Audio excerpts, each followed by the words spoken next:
Delhi NCR के बाद सबसे पहले जहां पर हवा की क्वालिटी एक बार फिर खराब स्तर पर पहुंच गई। हालात को देखते हुए दिल्ली एनसीआर में ग्रेप 1 लागू किया गया है। दिल्ली के कई इलाकों का एयर क्वालिटी इंडेक्स 200 के पार पहुंच गया है, जिसे खराब श्रेणी में रखा गया है। दिल्ली में अधिकतम AQI 278 दर्ज किया गया। ग्रेप 1 लागू होने के बाद निर्माण गतिविधियों पर रोक, ट्रैफिक नियंत्रण, प्रदूषण फैलाने वाले उद्योगों पर पाबंदी और सार्वजनिक परिवहन को बढ़ावा देने जैसे उपाय किए जाते हैं ताकि प्रदूषण की स्थिति और न बिगड़े और वक्त रहते रोकथाम हो सके। ग्रेप 1 लागू होने के बाद सरकारी एजेंसियों को सड़कों पर पानी का छिड़काव, धूल को रोकने के उपाय, कचरे के समय समय पर सफाई और निर्माण स्थलों पर नियमों का पालन करवाने जैसे 27 जरूरी कदम उठाने होंगे। दिल्ली एनसीआर में बीते दिनों में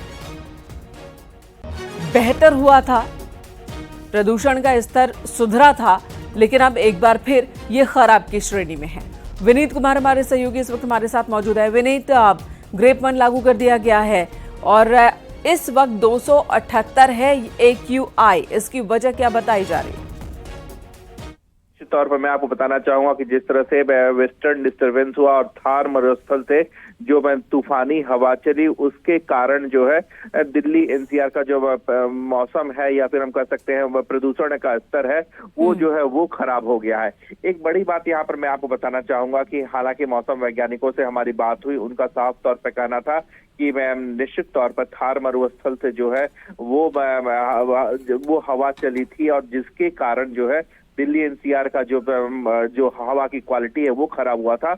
लेकिन अब जो है बारिश की स्थिति में बन गई है। कल दोपहर में भी हमने देखा, कल शाम में भी हमने देखा कि दिल्ली एनसीआर में जो है वो हल्की फुल्की बारिश जो है वो हुई थी और आज भी सुबह से मौसम ऐसा बना हुआ है कि बारिश होगी। तो बारिश के होने के बाद जो है वो जो प्रदूषण के कण होते हैं या बालू के जो कण हैं वो नीचे आ जाएंगे, जिसके कारण प्रदूषण में का जो स्तर है वो बेहतर हो जाएगा। लेकिन एक बड़ी बात यहाँ पर मैं आपको बताना चाहूंगा कि सरकार की ओर से भी पहल जो है वो की जा रही है। जिस तरह से हमने बताया कि ग्रेड 1 जो है वो लगा दिया गया है और जिसके कारण कई तरह की पाबंदियां जो है वो लगा दी गई है।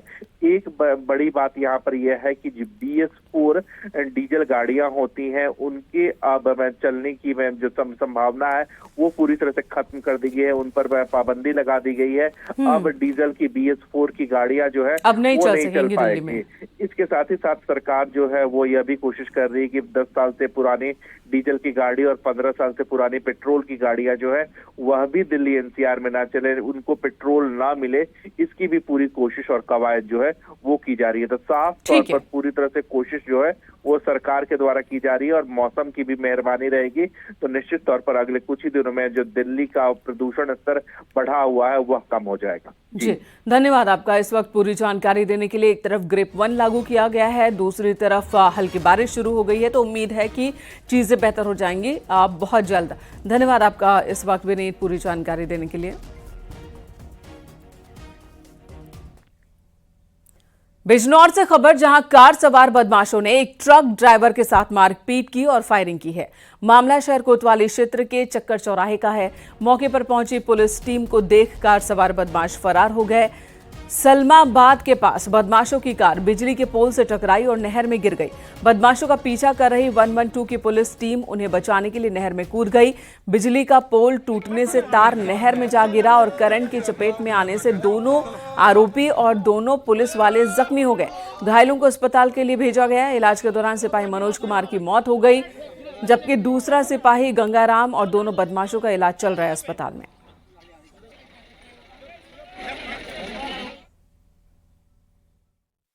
इस रास्ते पर आ रही थी, दोनों तरफ से, एक तरफ से PRV और एक तरफ से कोबरा में से घेरा, तो उसने गाड़ी बहुत तेजी से भगाई और अनियंत्रित होकर बिजली के खंभे से टकराई और नहर में गिरी। उसमें बदमाश है, उसको पकड़ने के लिए PRV के जो 2 जवान थे वो उस नहर में बहादुरी का परिचय देते हुए कूदे। उसी वक्त वो जो खंभा जिसमें गाड़ी लड़ी उसका तार टूट गया। उसकी तार की वजह से नहर में करंट आया। उसमें एक कांस्टेबल, उसको ज़्यादा करंट लगा है, उसको हम लोगों उपचार हेतु भेजा है, दूसरा ठीक है। साथ ही उस गाड़ी में जो एक अन्य व्यक्ति था जो बदमाश था उसको अभी निकाला गया, उसको भी चोट लगी है, उसको भी अस्पताल में उपचार हेतु भेजा गया है। बदायूं में दिल्ली हाईवे पर एक कार में भीषण आग लग गई, जिससे कार जल उठी। कार में मौजूद लोगों ने अपनी जान बचाई। बताया जा रहा है कार के पेट्रोल टैंक में आग लगी, जिसकी वजह से यह हादसा हुआ।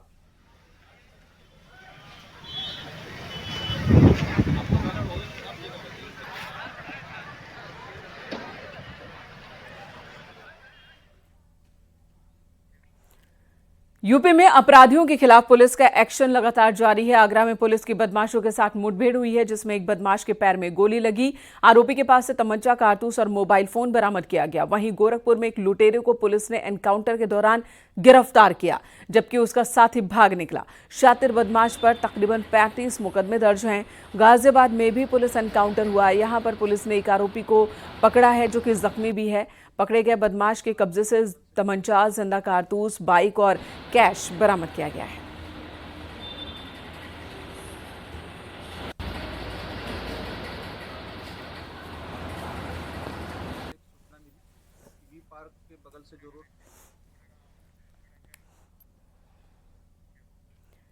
मथुरा में एसओजी की टीम और पुलिस ने लुटेरों के खिलाफ बड़ा एक्शन लिया। पुलिस ने शातिर बदमाशों का एनकाउंटर किया। आरोपी लुटेरों ने गाड़ी की 12,000 रुपए की किस्त जमा करने के लिए एक महिला से लूटपाट की वारदात को अंजाम दिया था, जिसका सीसीटीवी वीडियो सामने आया था। 24 घंटे के अंदर पुलिस ने शातिर लुटेरों का एनकाउंटर कर लूटी गई राशि और कई लूट के सामान बरामद किए हैं। एक लूट की घटना हुई थी, जिसमें एक महिला जो कि अपना एक थैले में कुछ पैसा लेकर के जा रही थी, 41,000 रुपए थे, वो उनसे बाइक सवार 2 बदमाशों ने छीन लिया था। 24 घंटे के अंदर इस घटना का अनावरण करते हुए दौरान मुठभेड़ दोनों अभियुक्त को गिरफ्तार किया गया है। उनके पास से घटना में प्रयुक्त बाइक, अवैध असला तथा जो लूटी गई रकम थी वो बरामद कर ली गई है। अग्रिम पूछताछ करते हुए इन्हें न्यायिक अभिरक्षा में भेजा जा रहा है। दरगाजीपुर के 174 स्कूलों के प्रधानाचार्य, टीचर समेत सभी स्टाफ का वेतन शिक्षा विभाग ने रोक दिया है। डीबीटी योजना में देरी को लेकर विभाग ने ये कड़ा रुख अपनाया। दरअसल गर्मियों की छुट्टी से पहले सभी स्कूलों के छात्रों का सत्यापन किया जाना है, लेकिन गाजीपुर के 174 स्कूलों के छात्रों का अभी तक सत्यापन नहीं हो पाया। समय पर सत्यापन नहीं होने पर बच्चों को डीबीटी योजना का लाभ नहीं मिल पाएगा। आपको बता दें, डीबीटी योजना के तहत हर छात्र के अभिभावक के खाते में यूनिफॉर्म, जूते, मोजे और बैग के लिए 1200 रुपए भेजे जाते हैं। वहीं बेसिक शिक्षा अधिकारी का कहना है कि पिछले साल भी कई बच्चे इस योजना का लाभ नहीं उठा पाए थे, जिस वजह से ये एक्शन लिया गया।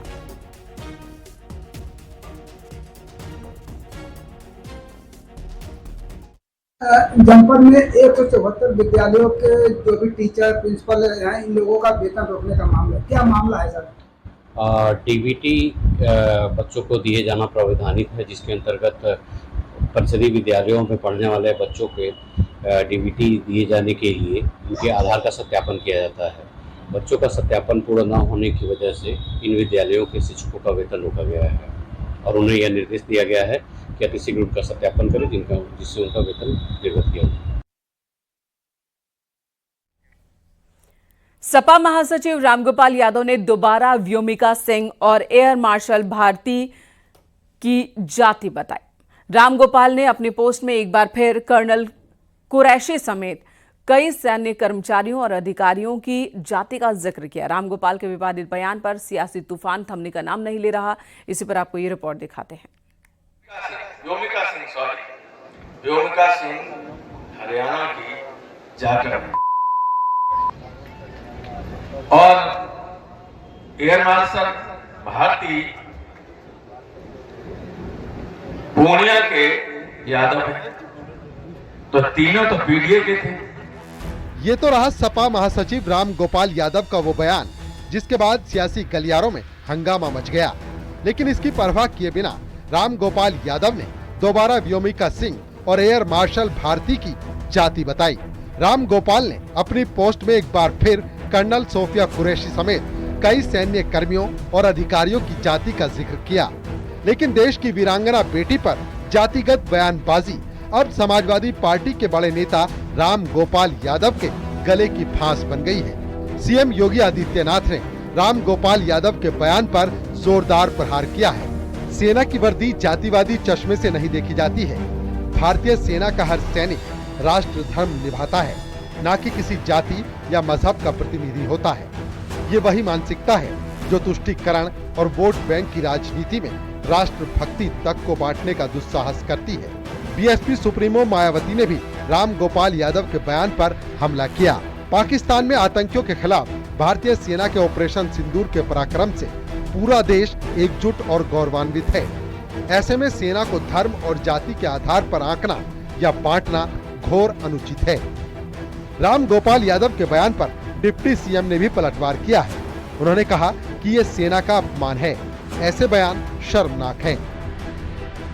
समाजवादी पार्टी के समय में जो विशेष तौर से उत्तर प्रदेश दंगों की आग में झुलसा है, उस दंगे की आग में झुलसने का कारण समाजवादी पार्टी की मुस्लिम तुष्टीकरण की घटिया और घिनौनी हिंदू विरोधी राजनीति का परिणाम। समाजवादी पार्टी के एक नेता ने जिस ढंग से दलित समाज की बेटी का अपमान किया है, भारत माता की बेटी का अपमान किया है, भारत की नारी शक्ति का अपमान किया है, समाजवादी पार्टी के मुखिया अखिलेश यादव जी की अभी तक मुंह बंद है। उनको जवाब देना चाहिए कि उनका स्टैंड क्या है, समाजवादी पार्टी का इस पर क्या कहना है।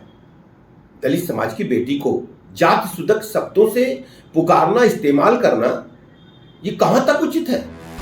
जाहिर है ये सियासी तूफान यहीं थमने वाला नहीं है, अभी सियासत बाकी है। Bureau report, news 18।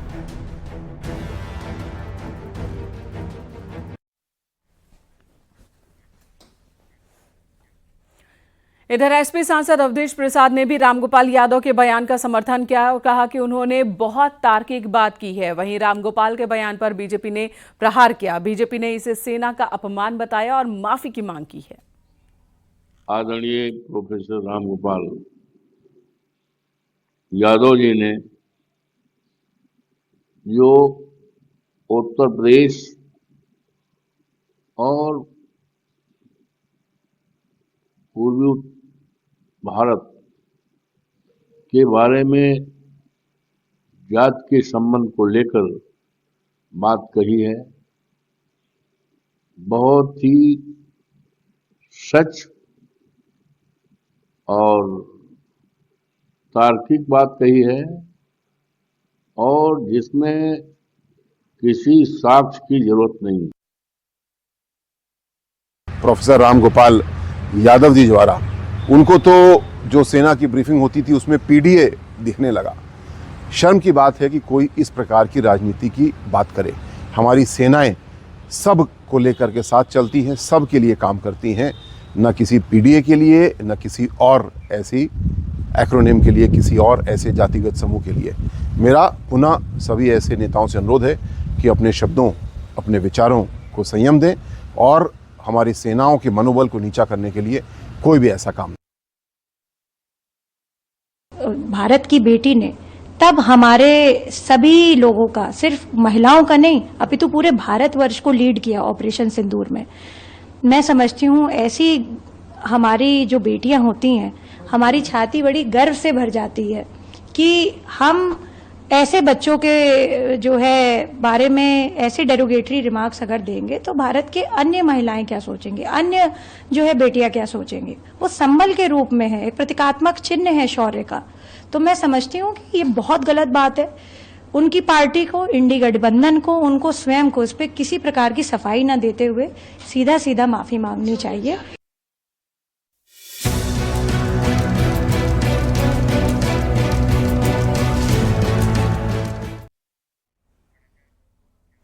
और यूपी में बहुत जल्द लागू होने वाली है नई हेल्थ पॉलिसी। शहरों में 200 और कस्बों में 100 बेड के अस्पताल बनाए जाएंगे।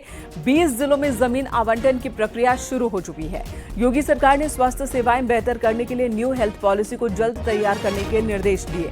मुख्यमंत्री योगी आदित्यनाथ अब उत्तर प्रदेश में इलाज की तस्वीर बदलने की कोशिश में हैं। सरकारी अस्पतालों में अब लोगों को बड़ी बीमारियों का इलाज आराम से, आसानी से मिल सकेगा, बेहतर इलाज मिलेगा और इसके लिए सरकार कवायद कर रही है।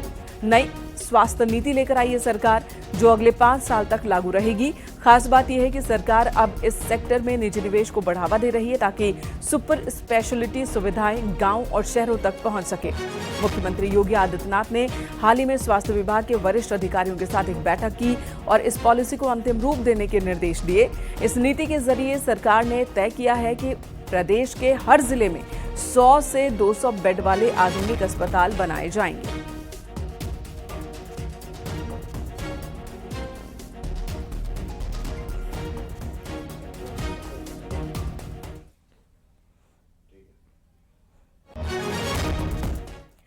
इधर सीएम योगी आदित्यनाथ ने सिंचाई विभाग के साथ समीक्षा बैठक की और इस बैठक में सीएम योगी ने बाढ़ से बचाव को लेकर अहम निर्देश दिए। 15 जून से पहले बाढ़ बचाव के काम पूरे करने के निर्देश दिए गए हैं। मुख्यमंत्री ने यमुना जी की सफाई और नालों की टैंपरिंग के लिए नमामि गंगे और सिंचाई विभाग को निर्देश दिए। उन्होंने कहा कि बाढ़ बचाव के लिए नदियों की ड्रेजिंग सिस्टम और चैनलाइजेशन सबसे प्रभावी समाधान है। बाढ़ बचाव के सारे उपाय वक्त से किए जाएं।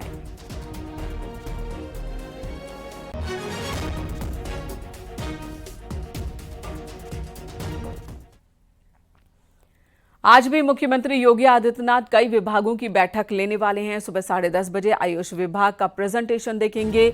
आयुष विभाग की सीएम योगी आदित्यनाथ समीक्षा करेंगे। शाम 6 बजे वन एवं पर्यावरण विभाग की समीक्षा होगी और वहीं रात 9 बजे पुलिस विभाग का प्रस्तुतिकरण देखेंगे।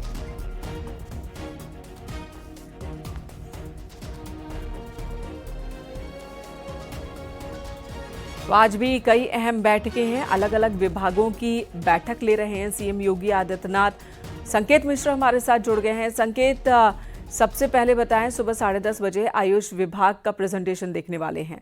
कल डॉक्टरों के साथ और जो पूरा विभाग है उसके साथ उन्होंने मीटिंग की और आज आयुष विभाग के साथ मीटिंग करने वाले हैं। तो इस दौरान कौन कौन से मुद्दे होंगे? जिस तरह से आयुष को बढ़ाने की दिशा में कई कदम अभी तक उठाए गए हैं, क्या उसी की समीक्षा होगी या कुछ नए फैसले भी होंगे?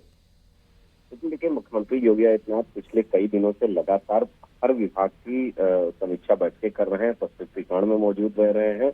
ये आर्थिक विभाग की समीक्षा में विभाग के कामकाजों का पूरा ब्यौरा देख रहे हैं और जो आगामी निर्देश हैं, आगामी योजनाओं को लेकर वो मुख्यमंत्री योगी आदित्यनाथ दे रहे हैं। पिछले कई दिनों से वो लगातार अलग अलग विभागों की बैठक कर रहे हैं और मुख्यमंत्री योगी आदित्यनाथ की सीधे तौर पर मंशा यह है कि विभागीय स्तर पर कामकाज पर खुद ही वो अपनी पैनी नजर रख रहे हैं। आज उन्होंने आयुष विभाग की बैठक बुलाई है। ये आयुष विभाग की जो बैठक है 10:30 बजे शुरू हो जाएगी। इसमें आयुष विभाग के तमाम जो अफसर हैं वो मौजूद रहेंगे और पूरे विभाग की कार्य योजना प्रस्तुत करेंगे। उसके बाद मुख्यमंत्री योगी आदित्यनाथ ने 6 बजे वन एवं पर्यावरण विभाग की बैठक बुलाई है। इसमें प्रस्तुतिकरण होगा विभागीय स्तर पर की विभाग में क्या नया चल रहा है और जो पुरानी योजनाएं हैं उनकी क्या स्थिति है। इसके बाद 9 बजे पुलिस विभाग की बैठक होगी। यानी कि आज 3 विभागों की बैठकें हैं मुख्यमंत्री योगी आदित्यनाथ करेंगे। इसमें आयुष विभाग है, वन एवं पर्यावरण विभाग है और पुलिस विभाग है। इन तीनों विभागों की आज बैठक करेंगे और इसमें निर्देशित करेंगे मुख्यमंत्री योगी आदित्यनाथ जो आगामी योजनाओं को लेकर। ठीक है, और इन बैठकों के दौरान क्या फैसले लिए जाते हैं उस पर भी हमारी निगाहें रहेंगी।